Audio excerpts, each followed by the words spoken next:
السلام عليكم ورحمة الله وبركاته. أعوذ بالله من الشيطان الرجيم. بسم الله الرحمن الرحيم. ألم تر إلى الذي حاج إبراهيم في ربه أن آتاه الله الملك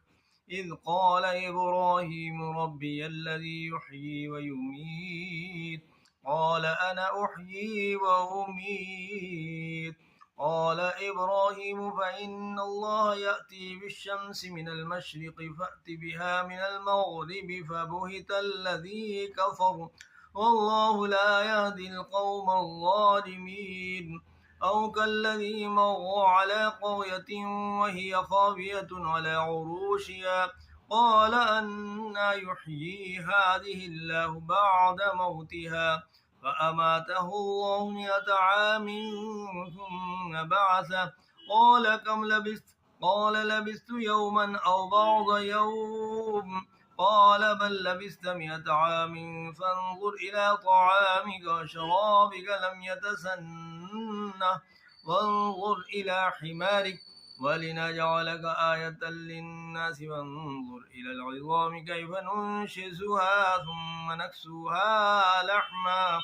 فلما تبين له قال أعلم أن الله على كل شيء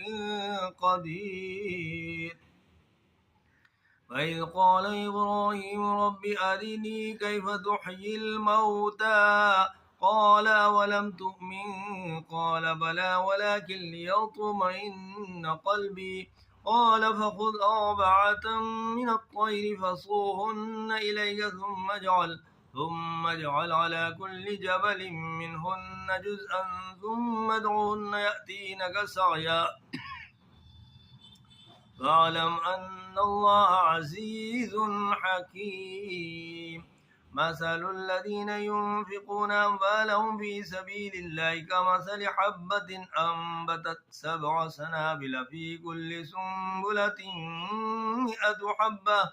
والله يضاعف لمن يشاء والله واسع عليم الذين ينفقون أموالهم في سبيل الله ثم لا يتبعون ما أنفقوا منا ولا أذى لهم أجرهم عند ربهم ولا خوف عليهم ولا هم يحزنون قول معروف ومغفرة خير